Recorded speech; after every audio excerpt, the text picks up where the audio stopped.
আজ আমার ঠাম্মার শ্রাদ্ধ। তো সকালে বাড়িতে রান্না হবে না যতক্ষণ না শ্রাদ্ধ অনুষ্ঠান শেষ না হয়। তো তার জন্যই আমার কাকি, আমাদের এখানে হোটেল আছে, আমাদের হোটেল আছে, সেই হোটেলেই রান্না করছে। বাড়িতে উনুন জ্বালানো হবে না, কিন্তু সবাইকে তো খেতে হবে। যারা আত্মীয় স্বজন এসেছে তারা তো খাবে, বাবা মা ওরা খেতে পারবে না, আমার বোনরা, কিন্তু মানে আমরা তো খেতে পারবো। তার জন্যই আমার কাকি এখানে রান্না করছে। রান্না করছে মুগ ডাল, একটা মিক্স সবজি, আর করছে একটা তোমার পাঁপড় ভাজা, আর একটা হলো পাট শাকের ঝোল শাক। সেটাই আজকে রান্না করছে আমার কাকি। আর আমরা ওইদিকে আমি সব জোগাড়জান্তি করে দিলাম, কারণ কাকি তো এক হাতে পারবে না, সবাই মিলেই করেছি জোগাড়টা। আজ ঠাম্মা মরারও 16টা দিন হয়ে গেল। কি অদ্ভুত না? এই মানুষটা 16টা দিন আগেও ছিল আমাদের মাঝে। এই রূপের বা দেহের কোনোই দাম নেই। আজ তোমার রূপ থাকবে, দুদিন পরে তোমার রূপ ঝলসে যাবে।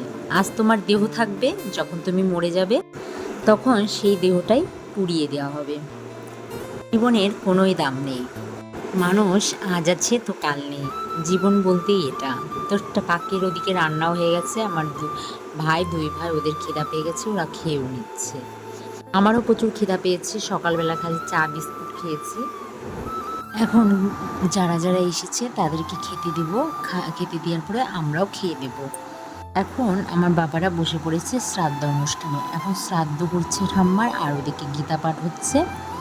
আমার মা কাকিরা বসবে প্রথমে, বাবারা ওঠার পরে। আর মা কাকারা তো শ্রাদ্ধ করবে না, ওরা দেবে ভুজি। ওরা ভুজি দিয়ে তারপর আমার দাদা বোনরা ওরা দেবে। আর আমি দাদুর বেলায় দিয়েছিলাম, আর ঠাকুমার বেলায় দেবো না, কারণ আমি অন্যের ঘরে গেলে পরে সেটা বলে ভুজি না দিতে হয় না। আর আমার বোনরা ওরা দিচ্ছে। শ্রাদ্ধ শান্তি হয়ে যাওয়ার পরে তারপরে তোমার হবে পিণ্ডদান। এখানে পিণ্ডদান করবে। তারপরে শ্রাদ্ধ হয়ে যাওয়ার পরে তারপরে চারিদিক করে ঘুরিয়ে, সেটাকে কী বলে আমি জানি না, মাথায় একটা হাঁড়ি নিয়ে, মানে আমার বাবা নিয়েছিল, আমার বাবা বড় ছিল দেখে, মাথায় একটা হাঁড়ি, ওর মধ্যে কী থাকে জানি না, জল না কি থাকে, এই যেটা ওই পিণ্ডদানের ওদিক দিয়ে ঘুরবে। আর তোমার হলো মাথায় একটা হাঁড়ি নিয়ে পরে নেবে, এটা ঘোরার পরে তারপরে নেবে, সেটা আমি জানি না কী নেয় ওর মধ্যে। তারপরে সবাই ওখানে গুড় দিয়ে তারপরে পুকুরে স্নান করতে যাবে। তারপরে হবে বছর কি সারা, যেটা আমার দাদুর সময় বছর কি সারাটা একবারে সেরে নিয়ে তারপরে স্নান করে এসেছিল। কিন্তু এখানে হলো আগে শ্রাদ্ধ শান্তি পার হয়ে যাওয়ার পরে তারপরে এক্সট্রা করে বছর কি ছেড়েছিল।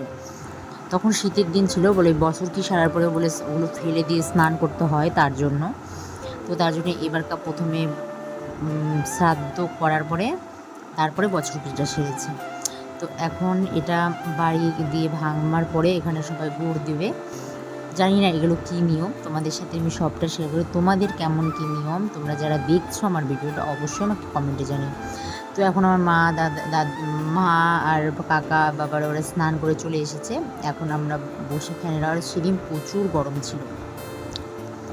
আর এখানে করবে এখন বছর কি সারার পরে তারপরে রাত হয়ে গেছিলো, আর কোনো ভিডিও শ্যুট করতে পারিনি, কারণ আজকে অত্যাধিকই গরম ছিল।